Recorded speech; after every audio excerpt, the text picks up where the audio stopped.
नगर बसेरे की कहानी। किसी गांव में एक भाट व एक जाट रहता था। दोनों में घनिष्ठ मित्रता थी। एक बार जाट अपनी बहन के घर जाने को तैयार हुआ तो भाट अपनी ससुराल जाने को तैयार हुआ। दोनों साथ चल पड़े तो रास्ते में रुककर एक कुएं की मुंडेर पर बैठ गए। जाट ने भाट से कहा कि नगर बसेरा कर लेते हैं। इस पर भाट बोला कि तू ही नगर बसेरा कर ले, मैं तो अपनी ससुराल जा रहा हूँ, वहाँ खूब खातिर होगी मेरी, तू कर ले नगर बसेरा। जाट वहीं कुएं के पास बैठ पानी की घंटी और चावल का दाना लेकर नगर बसेरा करने लगा। नगर बसेरा करने के साथ जाट कहने लगा कि नगर बसेरा जो करे सो मल धोवे पाँव, ताता माड़ा तापसी देगी मेरी माँ। माँ देगी मावशी तेगी द्वारका का वास, मीठा मीठा घास वृंदावन का वास। पाँच कुल्थी छठी रास मेरी जीगड़ो श्री कृष्ण के पास। डालू पानी हो जाए घी झट से निकल जाए मेरा जी। यह सब कर कर के वह जाट बहन के पास चल पड़ा। जाट की बहन ने भाई के आने पर उसकी खातिर की। खी बूरा के साथ भाई को जिमाया। दोनों ने बैठकर ढेर सारी बातें की। इधर भाट अपने ससुराल पहुंचा तो वहां आग लगी हुई थी। आग बुझाने वह भी लग गया, जिसमें हाथ मुंह भी काले हो गए और खुद भी थोड़ा सुलझ गया। ना रोटी ना पानी के लिए ही किसी ने पूछा। एक पड़ोसन आई तो उसने भाट की सास को कहा कि जमाई आया है, जरा उस आओ भगत कर लो। बुढ़िया बोली कि सब कुछ तो जल गया है, अब कहाँ से आओ भगत करूं। तब पड़ोसन ने ही भाट को एक रोटी के साथ छाछ दी। उसने वही खाकर गुजारा किया। शाम को दोनों फिर घर की ओर चल पड़े और रास्ते में मिल गए और एक दूसरे का हाल पूछा। भाट बोला कि मेरी ससुराल में तो आग लगी हुई थी, आग बुझाते मैं खुद काला हो गया हूँ, ना रोटी मिली ना पानी। जाट बोला कि मेरी तो बहुत खातिर हुई। फिर बोला कि मैंने कहा था ना कि नगर बसेरा कर ले, अब कर ले, लेकिन भाट ने फिर मना कर दिया। कहने लगा कि चाहे रोटी दे या न दे, तेरी तो माँ है, दही चूरमा का पेड़ा धरा पाएगा। भाट ने फिर नगर बसेरा नहीं किया। जाट ने कर लिया। नगर बसेरा जो करे सो मल धोए पाँव, ताता माड़ा तापसी देगी मेरी माँ। माँ देगी मावशी देगी द्वारका का वास, मीठा मीठा घास वृंदावन का वास। पाँच कुल्थी छठी रास मेरा जी बड़ो श्री कृष्ण के पास। डालू पानी हो जाए घी झट से निकल जाए मेरा जी। करके वह चल पड़ा। घर पहुँचते ही जाट की मावशी ने बहुत लाड प्यार किया। उधर भाट घर गया तो उसकी भैंस खो गई थी। बाप एक लाठी रखे तो दूसरी उठाए और कहने लगा कि ससुराल गया तो आग लगा दी, अब यहाँ आया तो भैंस खो दी। बाप ने कहा कि पहले भैंस लेकर आ, तभी रोटी पानी मिलेगा। सारा दिन भाट भैंस ढूंढता रहा, लेकिन उसे भैंस नहीं मिली। जाट और भाट की मुलाकात फिर से बाजार में हो गई। जाट ने भाट के हाल चाल पूछे तो भाट बोला कि आते ही भैंस खो गई, बस उसी दिन से भैंस ढूंढ रहा हूँ। रोटियां का तो पूछो ही मत। जाट ने कहा कि मैंने तो पहले ही कहा था कि नगर बसेरा कर ले। जाट की बात सुनकर भाट बोला कि तेरे नगर बसेरे में इतनी ताकत है तो चल अब कर लेते हैं। दोनों ने बैठकर नगर बसेरा किया। नगर बसेरा जो करे सो मल धोवे पाँव, ताता माड़ा तापसी देगी मेरी माँ। माँ देगी मावशी देगी द्वारका का वास, मीठा मीठा घास वृंदावन का वास। पाँच कुल्थी छठी रास मेरा जीवड़ो श्री कृष्ण के पास। डालू पानी हो जाए घी झट से निकल जाए मेरा जी। दोनों के नगर बसेरा करने पर भाट जैसे ही आगे बढ़ा तो उसकी खोई भैंस मिल गई, जिसे लेकर घर पहुंचा। घर पहुंचते ही माँ ने कहा कि लड़के को आते ही घर से निकाल दिया, सारे दिन से ये भूखा प्यासा भटक रहा है। यह कहकर उसकी माँ ने उसको खूब खिलाया पिलाया। इस घटना के बाद सारे नगर में ढिंढोरा पिटवा गया कि सब कोई अपने पीहर या सास से आते जाते नगर बसेरा करें। जैसे भाट को नगर बसेरा करने का फल मिला, वैसे ही हर किसी को मिलती है। माता सीता की कथा।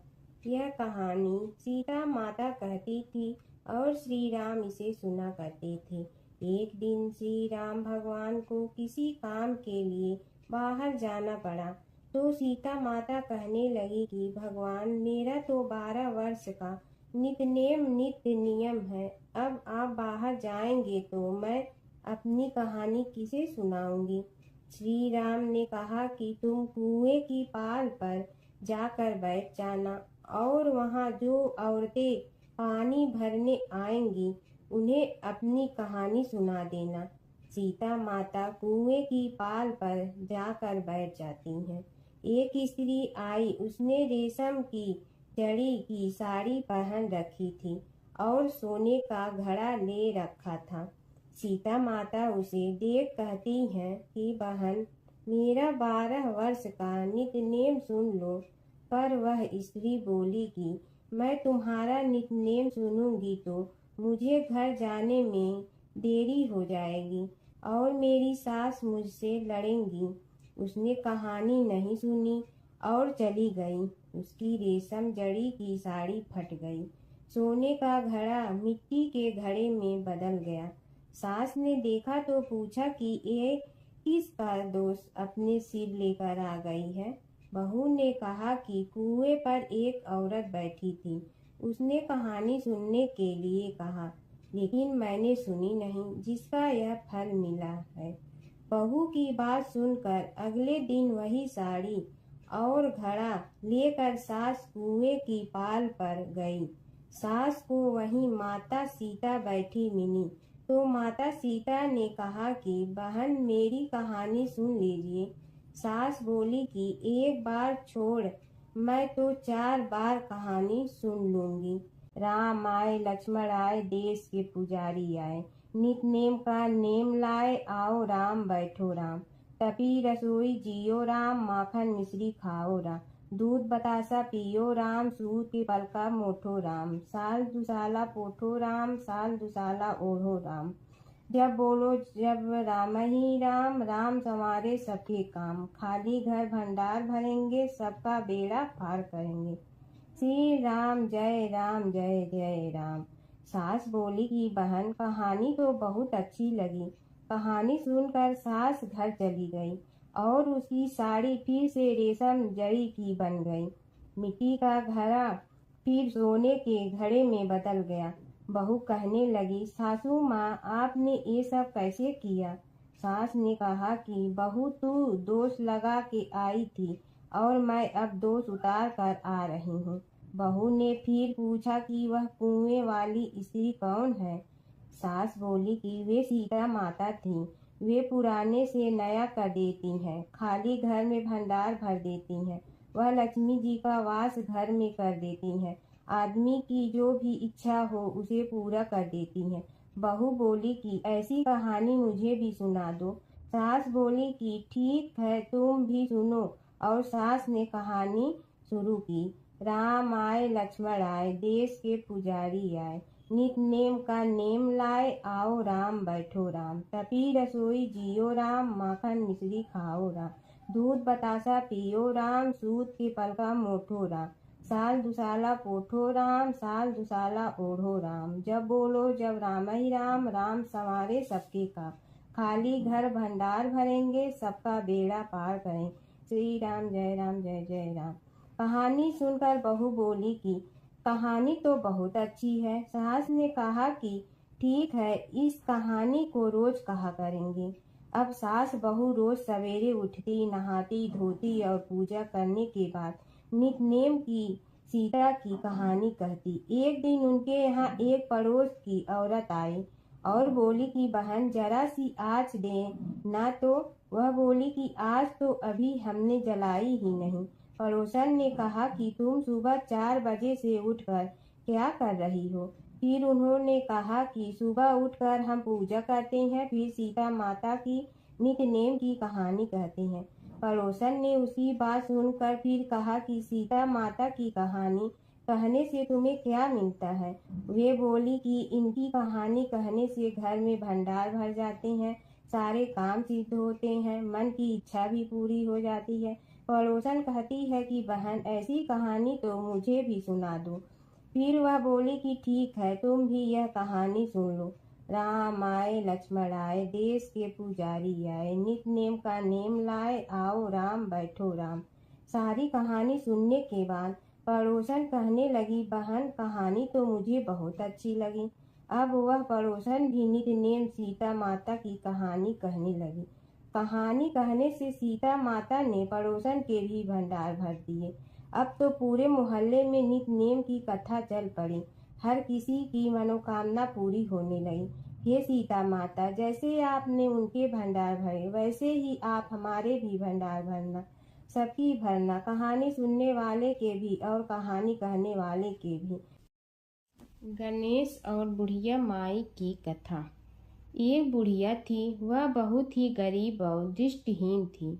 उसके एक बेटा और बहू थे। वह बुढ़िया सदैव गणेश जी की पूजा किया करती थी।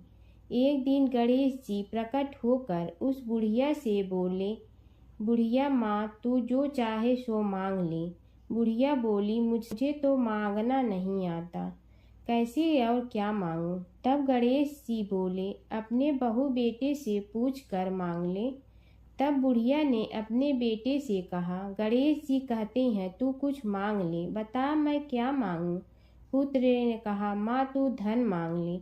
बहू से पूछा तो बहू ने कहा, नाती मांग ले। तब बुढ़िया ने सोचा कि ये तो अपने अपने मतलब की बात कर रहे हैं। अतः उस बुढ़िया ने पड़ोसन से पूछा तो उन्होंने कहा, बुढ़िया तू तो थोड़े दिन जियोगी, क्यों तू धन मांगो और क्यों नाती मांगे? तू तो अपनी आँखों की रोशनी मांग ले, जिससे तेरी जिंदगी आराम से कट जाए। इस पर बुढ़िया बोली, यदि आप प्रसन्न है तो मुझे 9 करोड़ की माया दे, निरोगी काया दे, अमर सुहाग दे, आँखों की रोशनी दे, नाती दे, पोता दे और सब परिवार को सुख दे और अंत में मोक्ष दे। यह सुनकर तब गणेश जी बोले, बुढ़िया माँ, तुमने तो हमें ठग लिया। फिर भी जो तूने मांगा है वचन के अनुसार सब तुझे मिलेगा। और यह कहकर गणेश जी अंतर ध्यान हो गए। उधर बुढ़िया माँ ने जो कुछ मांगा वह सब कुछ मिल गया। हे गणेश जी महाराज, जैसे तुमने उस बुढ़िया माँ को सब कुछ दिया वैसे ही सबको देना। बुढ़िया माई को मुक्ति दी तुलसी माता की कथा। एक बुढ़िया माई तुलसी जी को सींचती और कहती कि हे तुलसी माता, सत की दाता, मैं तेरा बिडला सींचती हूँ, मुझे बहू दे, पीताम्बर की धोती दे, मीठा मीठा घास दे, बैकुंठा में वास दे, चटक की चाल दे, पटक की मोत दे, चंदन का काठ दे, रानी सा राज दे, दाल भात का भोजन दे, 11 की मौत दे, कृष्ण जी का कंधा दे। तब तुलसी माता यह सुनकर सूखने लगी। तो भगवान ने पूछा कि हे तुलसी, तुम क्यों सूख रही हो? तुलसी माता ने कहा कि एक बुढ़िया रोज आती है और यही बात कह जाती है, मैं सब बात तो पूरा कर दूंगी, लेकिन कृष्ण का कंधा कहाँ से लाऊंगी?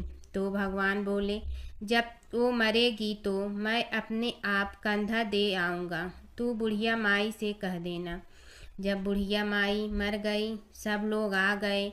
जब माई को ले जाने लगे तो वह किसी से न उठी। तब भगवान एक 12 बरस के बालक का रूप धारण करके आए।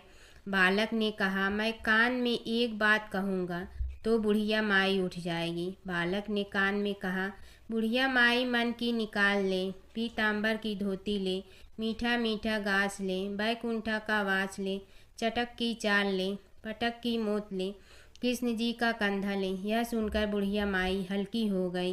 भगवान ने कंधा दिया और बुढ़िया माई को मुक्ति मिल गई। हे तुलसी माता, जैसे बुढ़िया माई को मुक्ति दी वैसे सबको देना। कीड़ी नगरा सींचने की कहानी। एक गांव में एक बुढ़िया माई रहती थी। उसके 2 बेटे तथा बहू भी थे। बुढ़िया माई भगवान श्री हरि विष्णु की परम भक्त थी। अपना जीवन दान धर्म पुण्य कार्य कर्मों में लगाती थी। परंतु बुढ़िया माई कभी भी मंदिर और सत्संग में व तीर्थ स्थानों पर नहीं जाती थी। एक बार गांव में भागवत कथा हो रही थी। बेटे ने कहा, माँ, आप सारा दिन घर में रहती हैं, आप मंदिर में भागवत कथा सुनने क्यों नहीं जाती? बुढ़िया माई ने बेटे का मन रखने के लिए कह दिया कि आज जाऊंगी, परंतु नहीं गई। ऐसा करते करते 6 दिन निकल गए। बुढ़िया माई के बेटे ने कहा, माँ, आज अंतिम दिन है, आज तो कथा सुनने आपको जाना ही पड़ेगा। सारा दिन घर का काम करके बुढ़िया माई ने जाते जाते इतनी देर कर दी कि अंतिम दिन की भागवत कथा भी समाप्त हो गई। भगवान श्री हरि विष्णु सन्यासी का रूप धारण करके बुढ़िया माई के पास आए और बोले, बुढ़िया माई, तुम कहाँ जा रही हो? बुढ़िया माई ने कहा, मैं भागवत कथा सुनने जा रही हूँ। तब सन्यासी रूपधारी भगवान श्री हरि विष्णु ने कहा, अब इतनी देर से क्यों जा रही हो? वहाँ तो अब कथा समाप्त हो गई है, अब वहाँ जाकर क्या करोगी? बुढ़िया माई ने कहा, अब घर से निकली हूँ तो जाकर ही रहूंगी।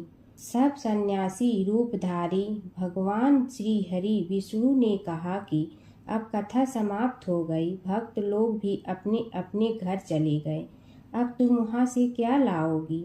तो बुढ़िया माई बोली, कुछ नहीं तो मैं वहाँ से एक ईंट ही उठा लाऊंगी। तो सन्यासी रूपधारी भगवान श्री हरि विष्णु बोले, तुम वहाँ से मिट्टी की ईंट लाओगी, उसके बदले में मैं तुम्हें एक सोने की ईंट देता हूँ। बुढ़िया माई ने ईंट ले ली और घर की तरफ चल पड़ी और विचार करने लगी कि यदि यह ईंट मैं घर लेकर जाऊंगी तो बेटे बहू झगड़ने लगेंगे।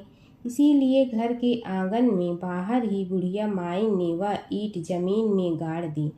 परंतु अब बुढ़िया माई का ध्यान उस ईंट पर ही रहने लगा। खाने पीने घर के काम करने में सदैव बुढ़िया माई अपना ध्यान सोने की ईंट पर ही लगाई रखती।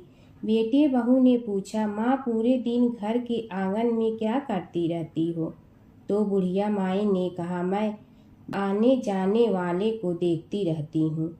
एक दिन बुढ़िया माई मर गई। यमराज के दूत बुढ़िया माई को लेने आए। बुढ़िया माई को लेकर धर्मराज जी के पास पहुँचे और धर्मराज जी को सारी बात बतलाई। धर्मराज जी ने बुढ़िया माई को कुतिया की योनि दे दी और कुतिया उसी पेड़ के नीचे बैठी रहती। बुढ़िया माई की बहू ने कहा, इस कुतिया को यहाँ से भगाओ, नहीं तो यह बच्चों को काट जाएगी।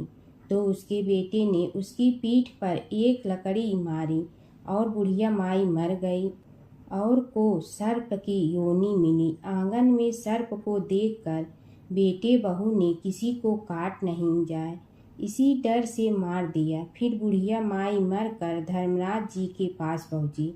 बुढ़िया माई कीड़ी का रूप धारण करके उस आंगन में कीड़ी नगरा बना लिया। आंगन में कीड़ी नगरा हो गया। घर वाले बहुत परेशान हुए। घर वाले भोजन भी नहीं बना रहे थे और मन ही मन होने का स्मरण करने लगे। तब भगवान श्री हरि विष्णु सन्यासी का रूप धारण करके आए और बोले कि कुछ खाने को दे दो। तो घरवाले ने कहा, महाराज, हमारे खाने को भी कुछ नहीं बनाया, क्योंकि हमारे घर में कीड़ी नगरा हो गया है। आप ही इसका कुछ उपाय बतलाइए।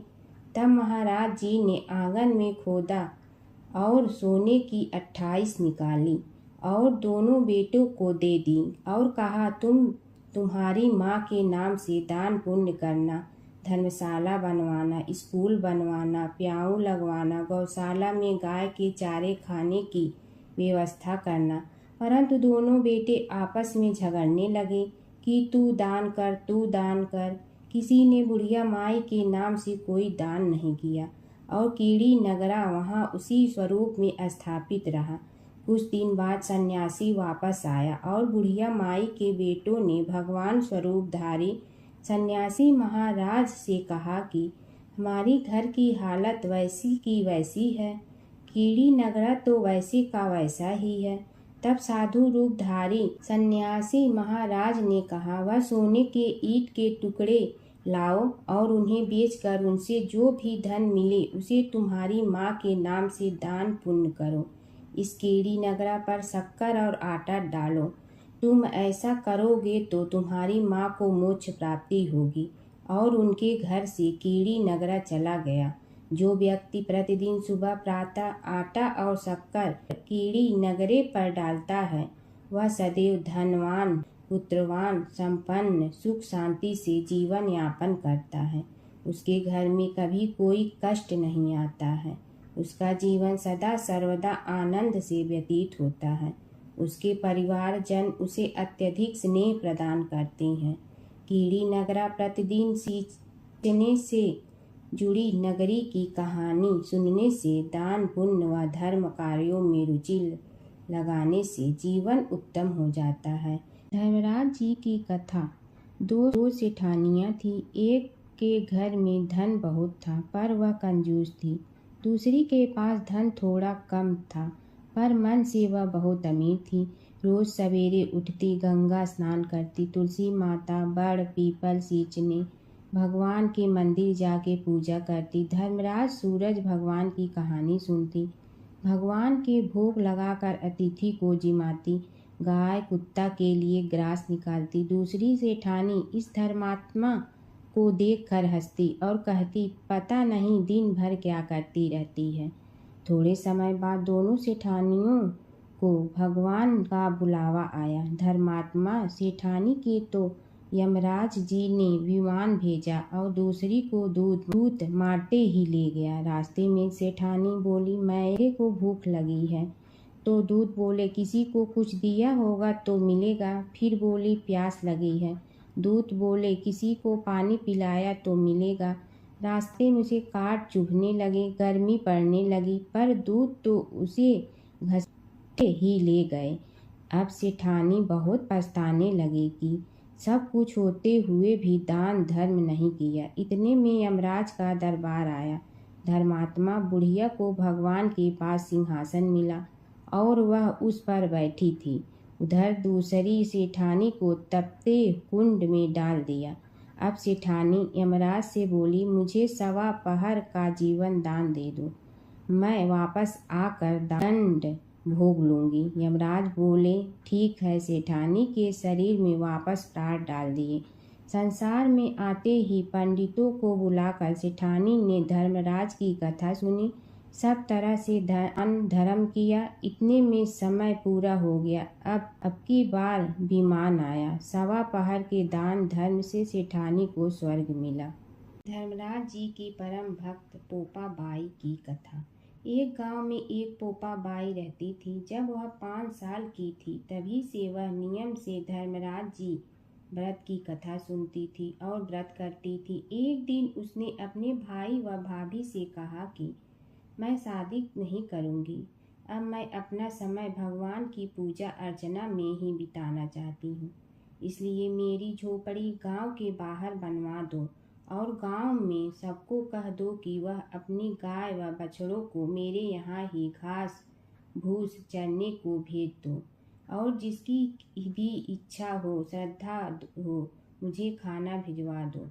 एक दिन नगर का राजा शिकार खेलने जंगल में आया और गांव के बाहर जंगल के पास बनी झोपड़ी देखकर रुक गया।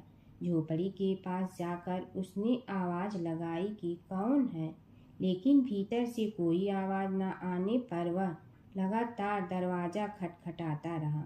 तब पोपा बाई उठी और कहने लगी कि कौन हो तुम जो बार बार दरवाजा बजा रहे हो, क्यों आवाज लगा रहे हो? राजा ने कहा कि मैं यहाँ का राजा हूँ और तुम्हारे साथ विवाह करूँगा। पोपा बाई ने कहा कि जहाँ से आए हो वहीं चले जाओ, मैं किसी पराये आदमी का मुंह नहीं देखती हूँ। राजा ने पोपा बाई की एक नहीं सुनी और जबरदस्ती उठा ले गया। तब पोपा बाई ने राजा को श्राप दिया कि तुम्हारा सारा राजपाट नष्ट हो जाएगा। महल में आने पर राजा की रानियों ने सारी बात सुनकर राजा से अनुरोध किया कि पोपा बाई को वहीं वापस छोड़ आओ। राजा जब पोपा बाई को वापस झोपड़ी में छोड़ने जाने लगा तो रास्ते में पाप की नदी आई, जिसमें राजा डूब गया। कुछ समय बाद पोपा बाई मृत्यु के बाद धर्मराज जी के यहाँ पहुँची और धर्मराज जी ने उन्हें स्वर्ग का राज दे दिया। एक बार एक सेठ व सेठानी मृत्यु लोक से स्वर्ग लोक आए तो उसके द्वार बंद देखकर वह धर्मराज जी से द्वार खोलने का आग्रह करते हैं। धर्मराज जी कहते हैं, इस द्वार पर पोपा बाई का राज है। इस पर सेठ सेठानी कहते हैं कि हम पोपा बाई को नहीं जानते हैं। धर्मराज जी उन दोनों की बात सुनकर कहते हैं कि तुम दोनों 7 दिन तक मृत्युलोक में रहो। 8 खोपड़ा से राई भरकर 5 कपड़े ऊपर रख कर कहानी सुनकर उद्यापन करना और कहना कि राज है पोपा बाई लेखा लेगी राई राई का। सारे बोलो पोपा बाई की जय। एक बार एक नगर में एक मालिन रहती थी। उसके पति चल बसे थे। उसका एक 4 साल का पुत्र था। उसकी सास कठोर हृदय की स्त्री थी। वह बहू को बहुत तकलीफ देती थी। एक दिन सास ने बहू और पोते को घर से निकाल दिया। वे दोनों रोते हुए चलते चलते एक जंगल में जा पहुँचे। वहाँ एक बड़े पेड़ के नीचे बैठ गए। वहाँ से थोड़ी दूर पर एक गणेश जी का मंदिर था। वहाँ बहुत लोग गणेश जी के दर्शन करने आते थे। दर्शन करके गणेश जी को प्रसाद चढ़ाते थे। फिर वह प्रसाद सबको बांट देते थे। इस प्रसाद से माँ बेटे का गुजारा होने लगा। दोनों गणेश जी की पूजा पाठ में लग गए। एक दिन उन्होंने सोचा क्यों न हम भी जंगल से फूल लाकर बेचें। वे रोज जंगल से फूल लाकर उसकी माला बनाकर बेचने लगे। साथ में पूजा की सामग्री और प्रसाद भी बेचने लगे। इससे उनको आमदनी होने लगी। गणेश जी की कृपा से आमदनी बढ़ने लगी। जल्दी ही उन्होंने एक मकान और एक दुकान बना लिया। एक राजा की लड़की मंदिर में रोज पूजा करने आती थी। मालिन के बेटे को देखकर राजकुमारी उस पर मोहित हो गई और उसे विवाह करने की सोचने लगी। उसने अपनी भाभी से अपने मन की बात कही। भाभी अनुभवी थी। उसने कहा, ये तो मालिन का बेटा है और तुम एक राजा की बेटी हो। यदि तुमने उससे विवाह किया तो तुम्हारी बहुत बेइज्जती होगी। पर राजकुमारी अपनी बात पर अड़ी रही। उसने कहा, मैंने तो प्रतिज्ञा कर ली है कि उसी से विवाह करूंगी। भाभी ने घर जाकर सारी बात राजा को बता दी। राजा ने मना नहीं किया और विवाह के लिए तैयार हो गए। उन्होंने बड़े धूमधाम से बेटी का विवाह मालिन के बेटे के साथ कर दिया। मालिन ने सबसे पहले बेटे बहू को गणेश जी के मंदिर में ले जाकर पूजा पाठ करवाया और गणेश जी का आशीर्वाद दिलवाया। इसके बाद पूरे नगर में यह बात फैल गई कि गणेश जी की पूजा करने से सब दुख कष्ट दूर हो जाते हैं। इस बात पर सुनते ही नगर के सभी लोग मंदिर आने लगे। मालिन और उसके बेटे की बिक्री और बढ़ गई। उधर उसकी सास के बुरे दिन आ गए। अन्नदाता उससे रूठ गए और वह भूखों मरने लगी। एक दिन वह रोती धोती उसी गणेश जी के मंदिर में आ पहुंची। वहां वह मालिन के बेटे से बोली, मैं भूखी हूँ, मुझे रोटी कपड़ा दे दो, इसके बदले में तुम्हारा सारा काम कर दूंगी। लड़के को दया आ गई और उसे काम पर रख लिया। उसने अपनी दादी को नहीं पहचाना। जब मालिन घर आई तो उसने सास को पहचान लिया। वह सास से बोली, सासू जी आप यहाँ कैसे? सास ने पोते की तरफ इशारा करके कहा, मेरी इस सेठ के यहाँ नौकरी लग गई है।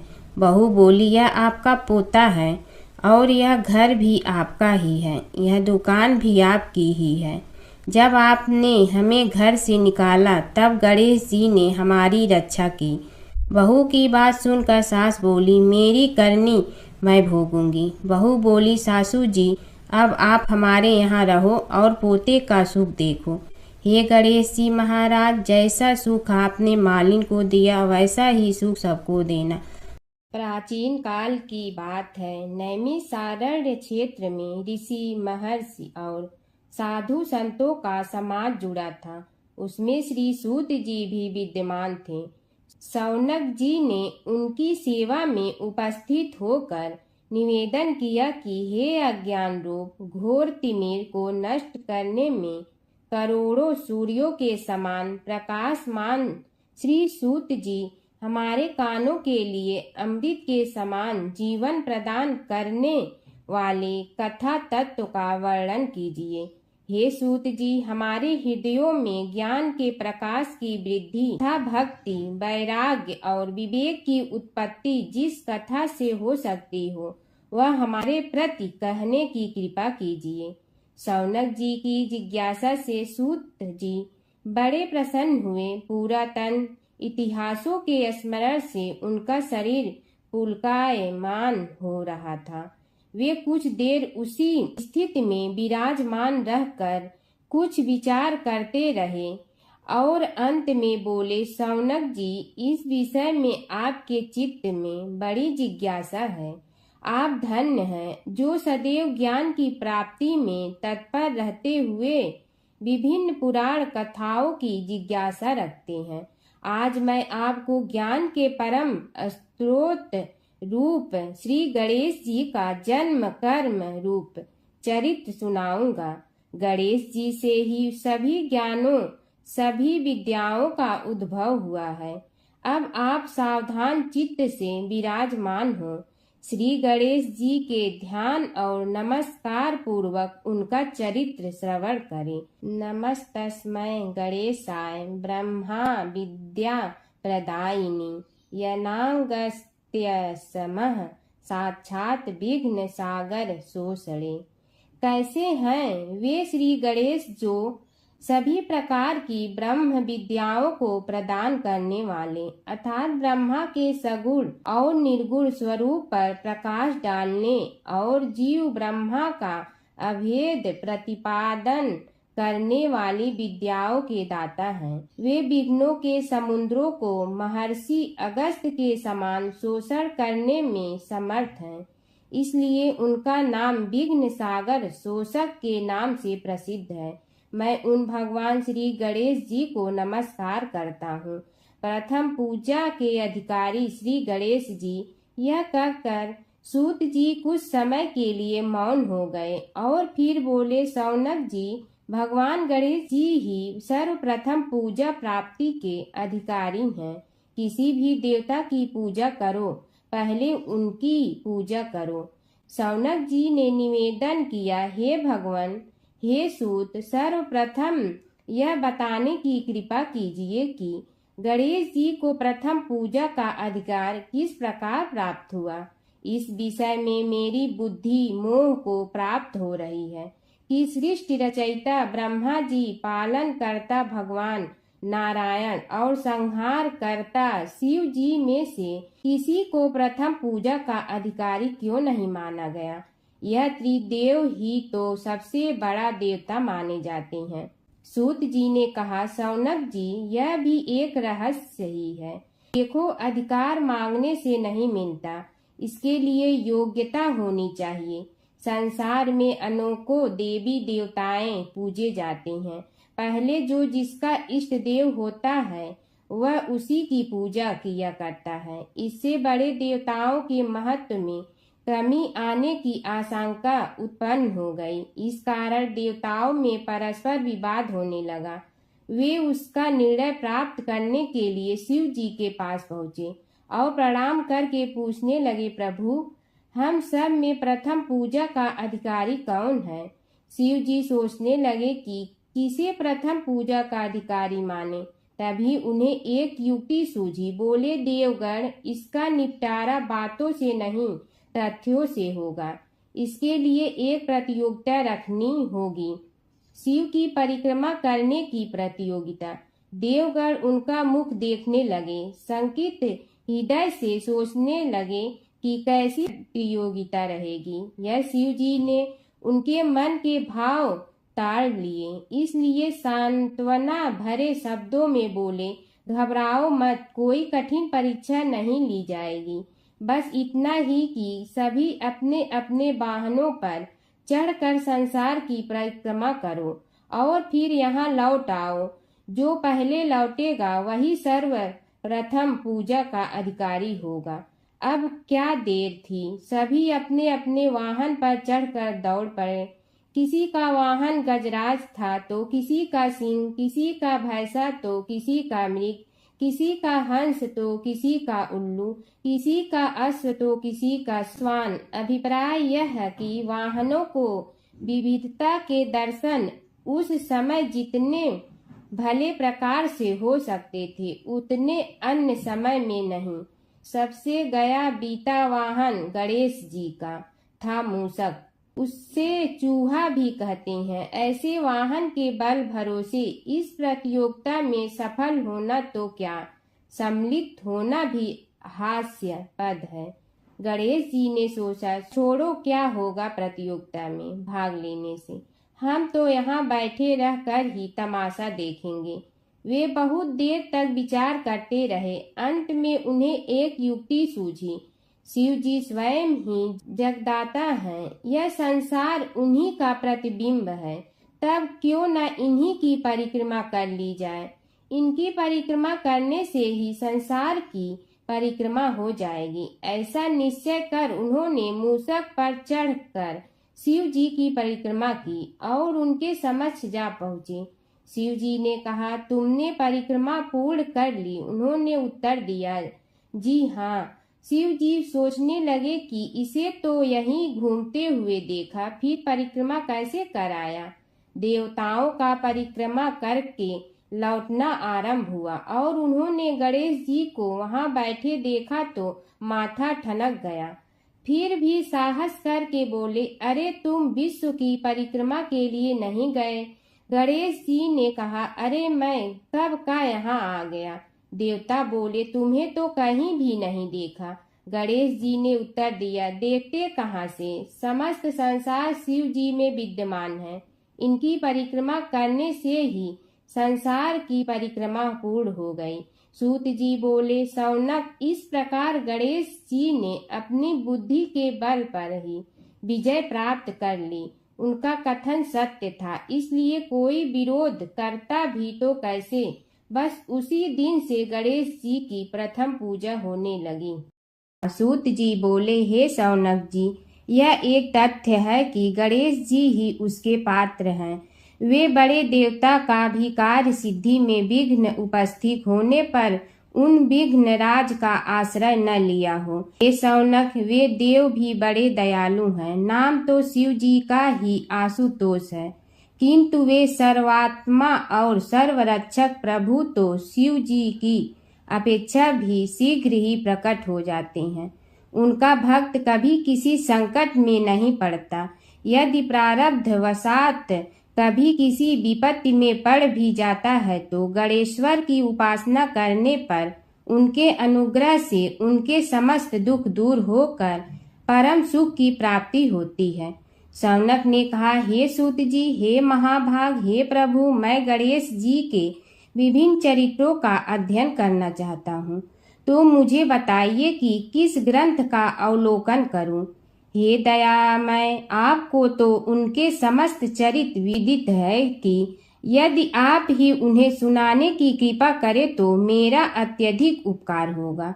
सूत जी बोले, हे शौनक भगवान, गणेश्वर के इतने चरित्र हैं कि उन सब का कथन इस जीवा से संभव नहीं, क्योंकि प्रभु अनंत, प्रभु चरित्र अनंता वाली बात समस्त विद्वान ऋषि मुनि कहते हैं। फिर भी गणेश जी प्रथम पूजा के अधिकारी होने के कारण समस्त देव चरित्रों में जुड़े हुए हैं, इसलिए उनका प्रभाव भी सर्वाधिक व्यापक है। हे मुने, हे शौनक, वे भगवान सर्वसमर्थ हैं। वे सभी का तिरस्कार करने में समर्थ हैं, किंतु उनका तिरस्कार कोई भी नहीं कर सकता। यह त्रिलोक्य उन्हीं भगवान के संकेत पर नित्य करता है। इसकी समस्त क्रियाएं उन्हीं की इच्छा पर आश्रित हैं। हे शौनक, भगवान गणेश्वर स्वयं कहते हैं, शिवे विष्णु च शक्तौ च सूर्ये मयि निराधिप यो भेद बुद्धि योगः स सम्य योगो मतो मम। हे नरेश्वर, हे वरेण्य, शिव, विष्णु, शक्ति, सूर्य और मुझ गणेश में जो अभेद बुद्धि योग है, मेरे मत में वही सम्यक योग है। इससे यह भी सिद्ध है कि समस्त देवता उन्हीं के स्वरूप हैं। वे ही भगवान विभिन्न कार्य रूपों के अनुसार अपना भिन्न भिन्न नाम रखते हैं। हे मुनि श्रेष्ठ, उन सब देवताओं के चरित्र भी उन्हीं गणराज के चरित्र हैं।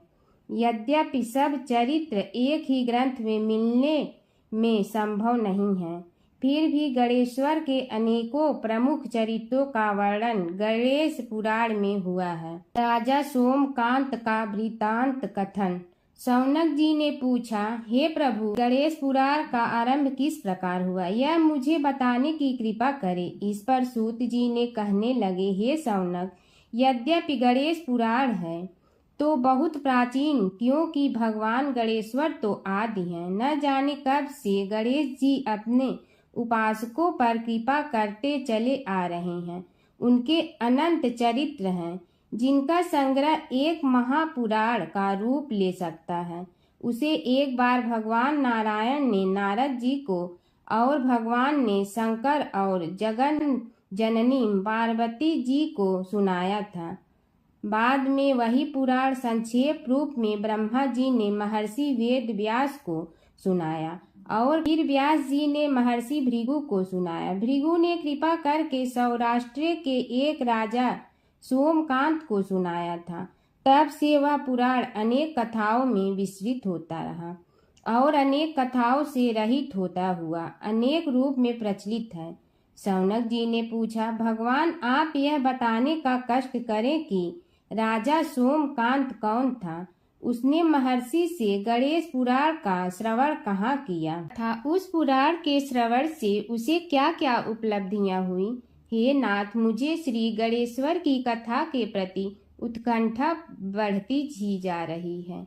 सूत जी बोले, हे शौनक, सौराष्ट्र के देवनगर नाम की एक प्रसिद्ध राजधानी थी। वहाँ का राजा सोमकांत था।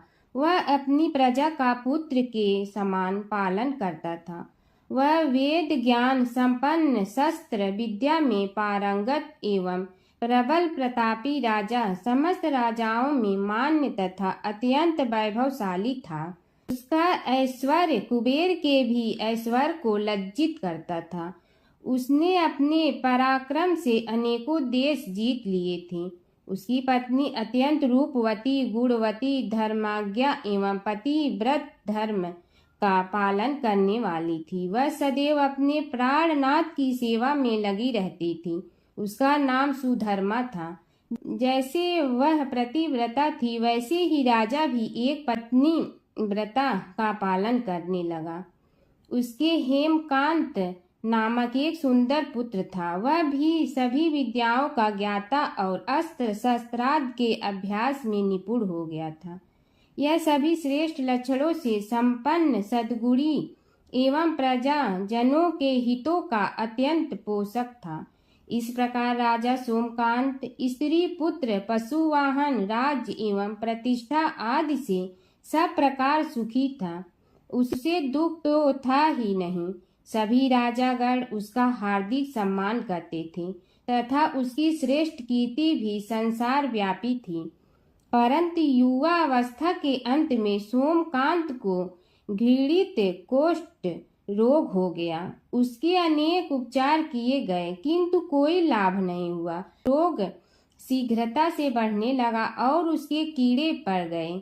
जब रोग की अधिक वृद्धि होने लगी और उसका कोई उपाय न हो सका, तो राजा ने मंत्रियों को बुलाकर कहा, सुव्रतो, जाने किस कारण यह रोग मुझे पीड़ित कर रहा है।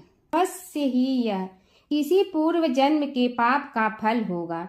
इसलिए मैं अब अपना समस्त राजपाट छोड़कर वन में रहूंगा। मेरे पुत्र हेमकांत को मेरे समान मानकर राज्य शासन का धर्म पूर्वक संचालन कराते रहें। यह कहकर राजा ने शुभ दिन दिखवाकर अपने पुत्र हेमकांत को राज्य पद पर अभिषेक किया और अपनी पत्नी सुधर्मा के साथ निर्जन वन की ओर चल दिया। प्रजापालक राजा के वियोग में समस्त प्रजा जन अश्रु बहाते हुए उनके साथ चले गए। राज्य की सीमा पर पहुंचकर राजा ने अपने पुत्र अमात्यगण और प्रजाजनों को समझाया, आप सब लोग धर्म के जानने वाले श्रेष्ठ आचरण में तत्पर एवं सहृदय हैं। यह संसार तो वैसे भी परिवर्तनशील है, जो आज है वह कल नहीं था और आने वाले कल में भी नहीं रहेगा। इसलिए मेरे जाने से दुख का कोई कारण नहीं है। मेरे स्थान पर मेरा पुत्र सभी कार्यों को करेगा, इसलिए आप सब उसके अनुशासन में रहते हुए उसे सदैव सम्मान करते रहें। फिर पुत्र से कहा, बेटा, यह स्थिति सभी के समझ आती रही है। हमारे पूर्व पुरुष भी परंपरागत रूप से वृद्धावस्था आने पर वन में जाते रहे हैं।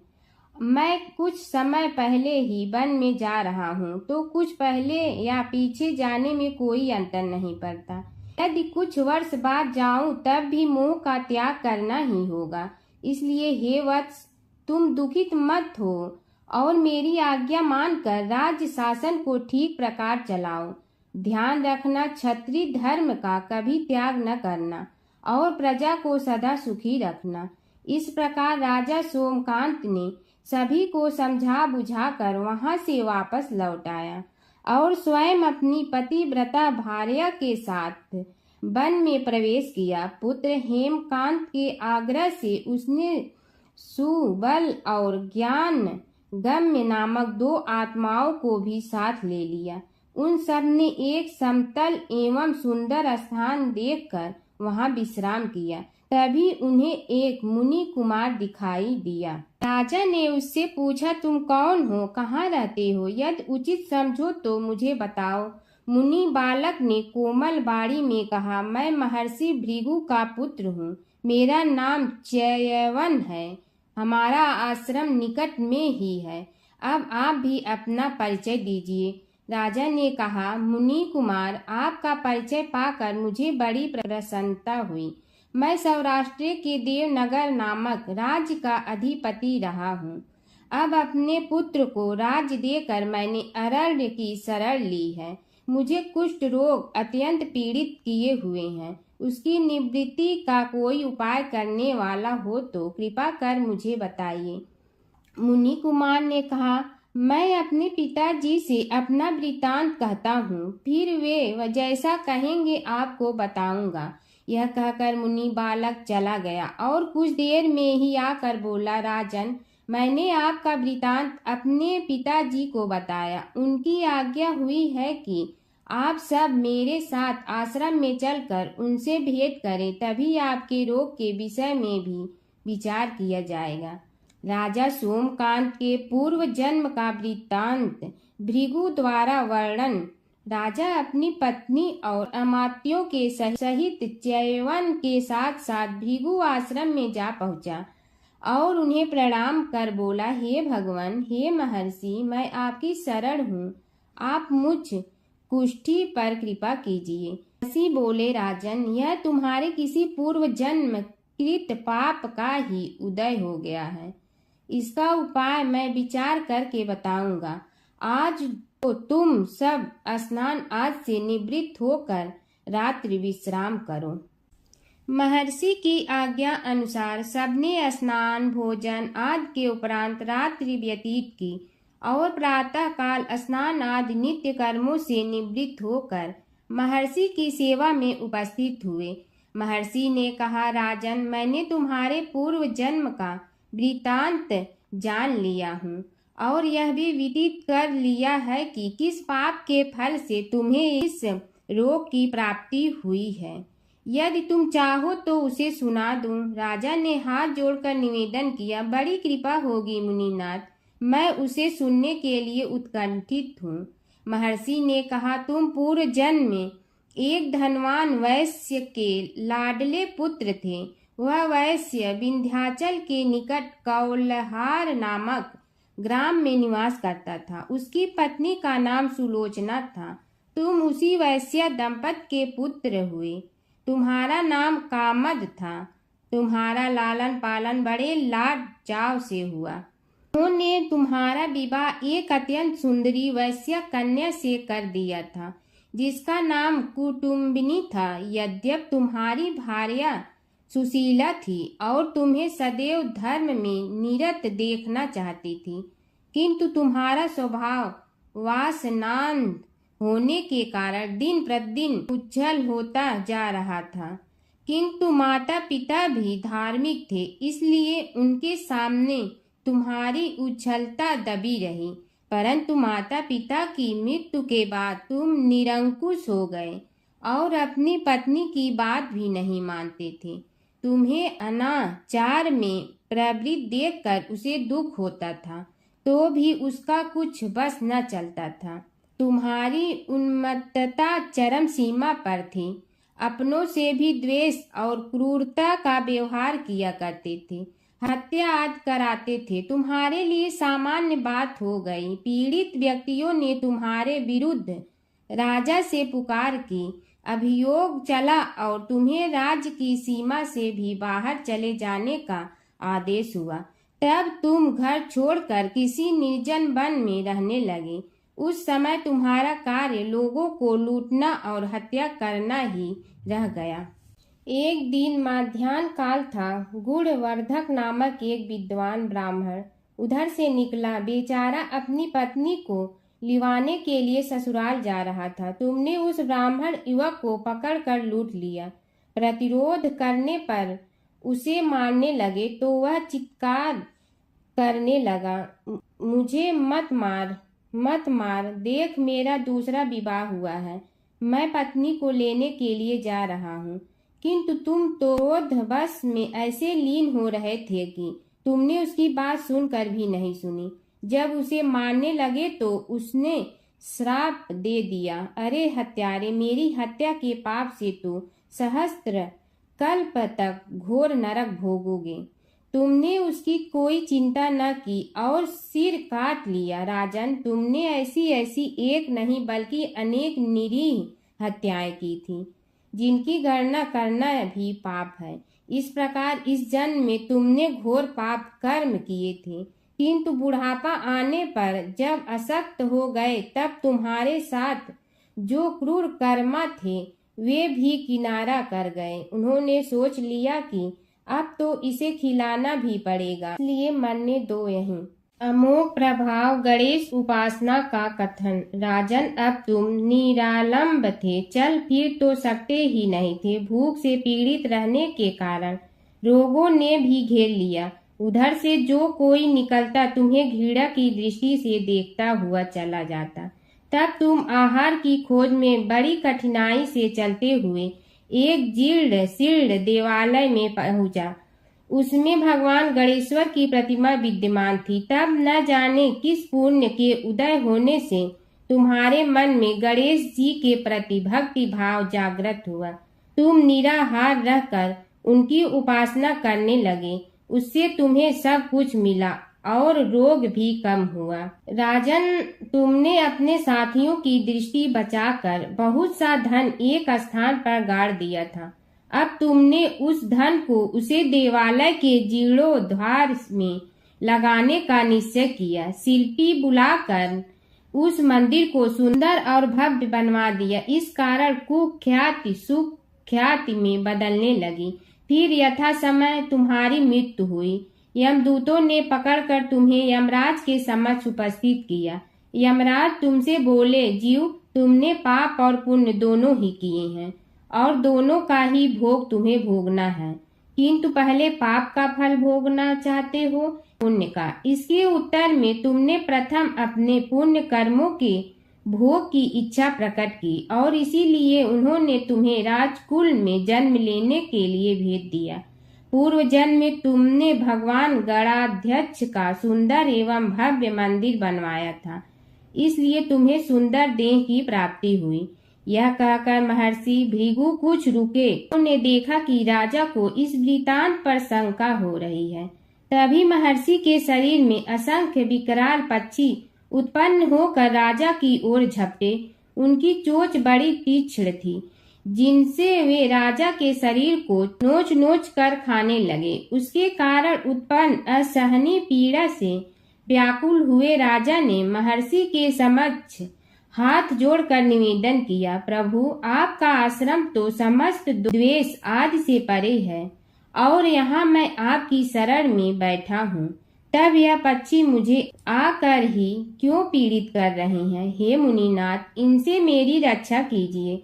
महर्षि ने राजा के अंतर्वचन सुनकर सांत्वना देते हुए कहा, राजन, तुमने मेरे वचनों में शंका की थी और जो मुझ सत्यवादी के कथन में शंका करते हैं, उसे खाने के लिए मेरे शरीर से इसी प्रकार पक्षी प्रकट हो जाते हैं, जो कि मेरे हुंकार करने पर भस्म हो जाया करते हैं।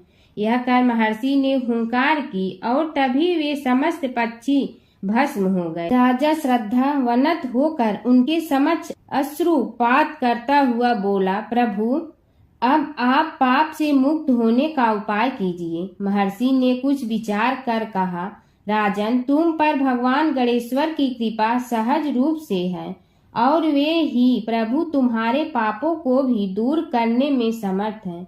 इसलिए तुम उनके पाप नाशक चरित्रों का श्रवण करो। गणेश पुराण में उनके चरित्रों का भले प्रकार वर्णन हुआ है, अतएव तुम श्रद्धा भक्ति पूर्वक उसी को सुनने में चित्त लगाओ। राजा ने प्रार्थना की, महामुनि, मैंने गणेश पुराण का नाम भी आज तक नहीं सुना, तो उनके सुनने का सौभाग्य कैसे प्राप्त कर सकूंगा? हे नाथ, आपसे अधिक ज्ञानी और प्रकांड विद्वान और कौन हो सकता है? आप ही मुझ पर कृपा कीजिए। महर्षि ने राजा की दीनता देखकर उसके शरीर पर अपने कमंडल का मंत्रपूत जल छिड़का। तभी राजा को एक छींक आई और नासिका से एक अत्यंत छोटा काले वर्ण का पुरुष बाहर निकल आया। देखते देखते वह बढ़ गया। उसके भयंकर रूप को देखकर राजा कुछ भयभीत हुआ, किंतु समस्त आश्रमवासी वहां से भाग गए। वह पुरुष महर्षि के समक्ष हाथ जोड़कर खड़ा हो गया। उन्हें उसकी ओर देखा और कुछ उच्च स्वर में बोले, तू कौन है? क्या चाहता है? वह बोला, मैं साक्षात पाप हूँ। समस्त पापियों के शरीर में मेरा निवास है। आपके मंत्रपूत जल के स्पर्श से मुझे विवश होकर राजा के शरीर से बाहर निकलना पड़ा है। अब मुझे बड़ी भूख लगी है, बताइए क्या खाऊं और कहाँ रहूं? महर्षि बोले, तू उस आम के अवकाश स्थान में निवास कर और उसी वृक्ष के पत्ते खाकर जीवन निर्वाह कर। यह सुनते ही वह पुरुष आम के वृक्ष के पास पहुंचा, किंतु उसके स्पर्श मात्र से वह वृक्ष जलकर भस्म हो गया। फिर जब पाप पुरुष को रहने के लिए कोई स्थान दिखाई न दिया तो वह भी अंतर्हित हो गया।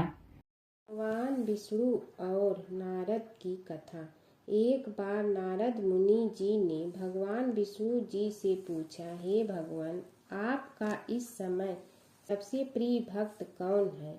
अब विष्णु तो भगवान हैं, सो झट से समझ गए अपने भक्त नारद मुनि की बात और मुस्कुरा कर बोले, मेरा सबसे प्रिय भक्त उस गांव का एक किसान है। यह सुनकर नारद मुनि जी थोड़ा निराश हुए और फिर से एक प्रश्न किया, हे भगवान, आपका बड़ा भक्त तो मैं हूँ, तो फिर सबसे प्रिय क्यों नहीं?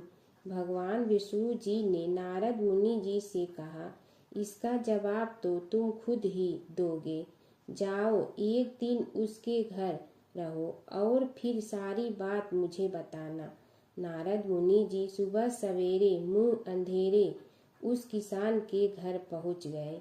देखा अभी अभी किसान जगा है और उसने अब सबसे पहले अपने जानवरों को चारा देता, फिर मुंह धोता, दैनिक कार्यों से निवृत्त होता जल्दी जल्दी भगवान का नाम लिया। रूखी सूखी रोटी खाकर जल्दी जल्दी अपने खेतों पर चला गया। सारा दिन खेतों में काम किया और शाम को वापस घर आया। जानवरों को अपनी जगह बांधा, उन्हें चारा पानी डाला, हाथ धोया, मुंह धोया, फिर थोड़ी देर भगवान का नाम लिया।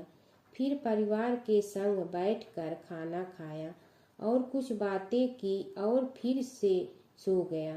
अब सारा दिन यह सब देखकर नारद मुनि जी भगवान विष्णु के पास वापिस आए और बोले, भगवान, मैं आज सारा दिन उस किसान के संग रहा, लेकिन वो तो ढंग से आपका नाम भी नहीं ले सकता। उसने थोड़ी देर सुबह, थोड़ी देर शाम को और भी जल्दी जल्दी आपका ध्यान किया, और मैं तो 24 घंटे सिर्फ आपका ही नाम जपता हूँ। क्या आपका सबसे प्रिय भक्त वो गरीब किसान ही है? भगवान विष्णु जी ने नारद की बात सुनकर कहा, अब इसका जवाब भी तुम मुझे खुद ही देना। और भगवान विष्णु जी ने एक कलश अमृत से भरा नारद मुनि को थमाया और बोले, इस कलश को लेकर तुम तीनों लोकों की परिक्रमा कर के आओ, लेकिन ध्यान रहे अगर एक बूंद भी अमृत नीचे गिरा तो तुम्हारी सारी भक्ति और गुण नष्ट हो जाएगी। नारद मुनि तीनों लोकों की परिक्रमा करके जब भगवान विष्णु के पास वापस आए तो खुश होकर बोले, भगवान, मैंने एक बूंद भी अमृत नीचे नहीं गिरने दिया। विष्णु भगवान ने पूछा, और इस दौरान तुमने मेरा नाम कितना बार लिया, मेरा स्मरण कितनी बार किया? तो नारद बोले, अरे भगवान जी, मेरा तो सारा ध्यान इस अमृत पर था, फिर आपका ध्यान कैसे करता? भगवान विष्णु ने कहा, हे नारद, देखो उस किसान को, वो अपना कर्म करते हुए भी नियमित रूप से मेरा स्मरण करता है, क्योंकि जो अपना कर्म करते हुए भी मेरा जाप करे वो ही मेरा सबसे प्रिय भक्त है। तुम तो सारे दिन खाली बैठे ही जप करते हो, और जब तुम्हें कर्म दिया तो मेरे लिए तुम्हारे पास समय ही नहीं था।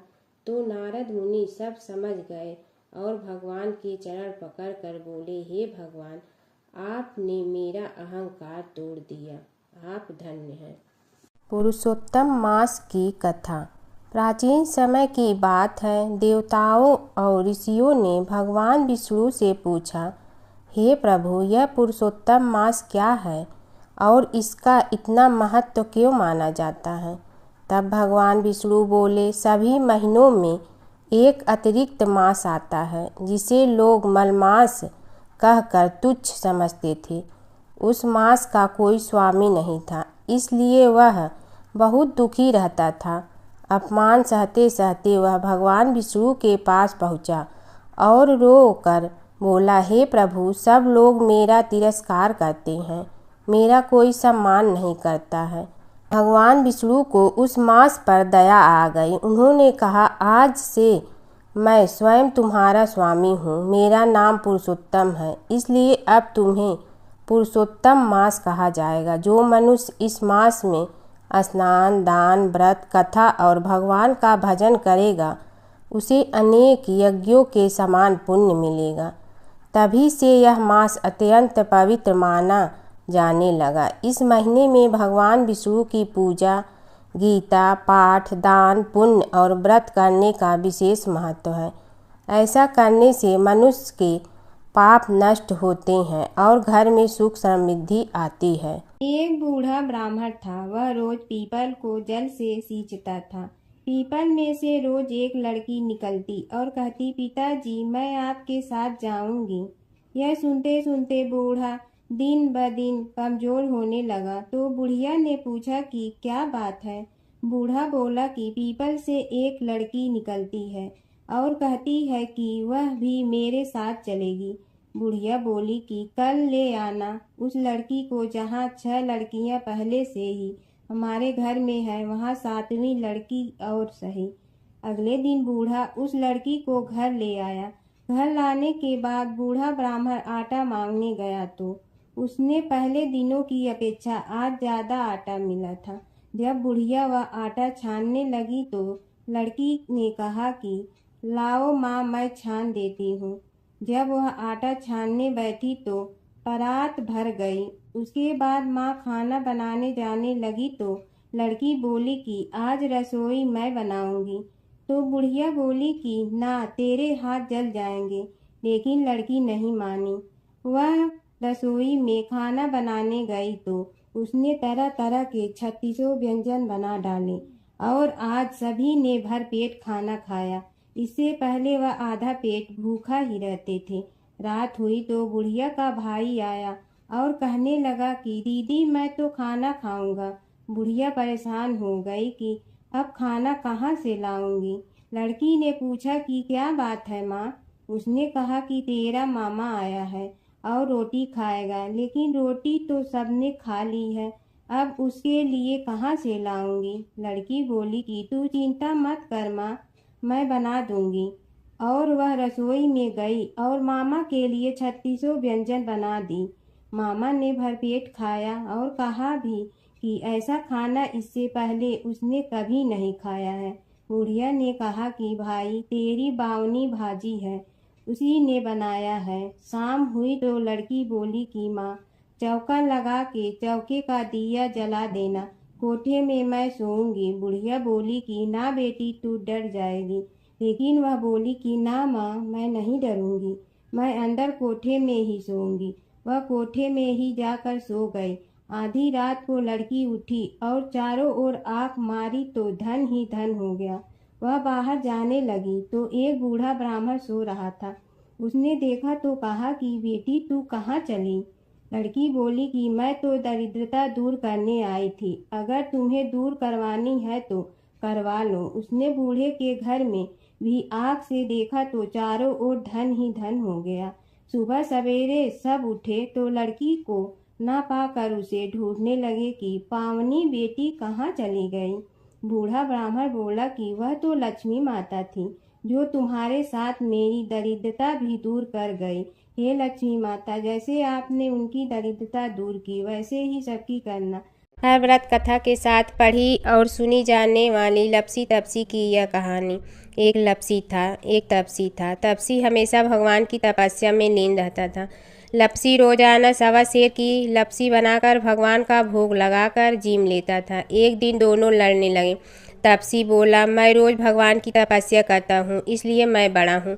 लपसी बोला, मैं रोज भगवान को सवा सेर लपसी का भोग लगाता हूँ, इसलिए मैं बड़ा हूँ। नारद जी वहाँ से गुजर रहे थे। दोनों को लड़ता देखकर उनसे पूछा कि तुम क्यों लड़ रहे हो। तपसी ने खुद के बड़ा होने का कारण बताया और लपसी ने अपना कारण बताया। नारद जी बोले, तुम्हारा फैसला मैं करूँगा। दूसरे दिन लपसी और तपसी नहाकर अपनी रोज की भक्ति करने आए तो नारद जी ने छुपकर 1.25 करोड़ की एक एक अंगूठी उन दोनों के आगे रख दी। तपसी की नज़र उस अंगूठी पर पड़ी जो उसने चुपचाप अंगूठी उठाकर अपने नीचे दबा ली। तब लपसी की नज़र अंगूठी पर पड़ी, लेकिन उसने ध्यान नहीं दिया। भगवान को भोग लगाकर लपसी खाना खाने लगा। नारद जी सामने आए तो दोनों ने पूछा कि कौन बड़ा, तो नारद जी ने तपसी से खड़ा होने को कहा। वो खड़ा हुआ तो उसने नीचे दबी अंगूठी दिखाई पड़ी। नारद जी ने लपसी से कहा, तपस्या करने के बाद भी तुम्हारी चोरी करने की आदत नहीं गई, इसलिए लपसी बड़ा है और तुम्हें तुम्हारी तपस्या का कोई फल भी नहीं मिलेगा। तपसी शर्मिंदा होकर माफ़ी मांगने लगा। उसने नारद जी से पूछा, मुझे मेरी तपस्या का फल कैसे मिलेगा। नारद जी ने कहा, यदि कोई गाय और कुत्ते की रोटी नहीं बनाएगा तो फल तुम्हें मिलेगा। यदि कोई ब्राह्मण को भोजन करवा कर दक्षिणा नहीं देगा तो फल तुम्हें मिलेगा। यदि कोई साड़ी के साथ ब्लाउज नहीं देगा तो फल तुझे मिलेगा। यदि कोई दिए से दिया जलाएगा तो फल तुम्हें मिलेगा। यदि कोई सारी कहानी सुने लेकिन तुम्हारी कहानी नहीं सुने तो फल तुझे मिलेगा। उसी दिन से हर व्रत कथा कहानी के साथ लपसी तपसी की कहानी भी सुनी और कही जाती है। ओम जय जगदीश हरे, स्वामी जय जगदीश हरे। भक्त जनों के संकट क्षण में दूर करे। ओम जय जगदीश हरे। जो ध्यावे फल पावे, दुख बिन से मन का, सुख संपत्ति घर आवे, कष्ट मिटे तन का। ओम जय जगदीश हरे।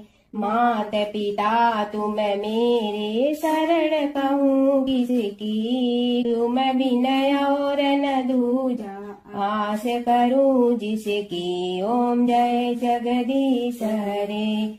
तुम पूर्ण परमात्मा, तुम अंतर्यामी, पार ब्रह्म परमेश्वर, तुम सबके स्वामी। ओम जय जगदीश हरे। तुम बिंदा के सागर, तुम पालन करता, मैं मूरख कल काम, कृपा करो भरता। ओम जय जगदीश हरे। तुम हो ये कय गोचर, सबके प्राणपति, किस विधि मिलूं दया में, तुमको मैं कुमति। ओम जय जगदीश हरे। दीन बंधु दुख हरता, तुम रक्षक मेरे, अपने हाथ उठाओ, द्वार पड़ा तेरे। ओम जय जगदीश हरे। विषय विकार मिटा, पाप हरो देवा, श्रद्धा भक्ति बढ़ाओ, संतन की सेवा। ओम जय जगदीश हरे। तन मन धन सब तेरा, स्वामी सब कुछ है तेरा, तेरा तुझको अर्पण क्या लागे मेरा। ओम जय जगदीश हरे। जय जगदीश हरे। स्वामी जय जगदीश हरे। भक्त जनों के संकट जड़ में दूर करे। ओम जय जगदीश हरे। स्वामी जय जगदीश हरे।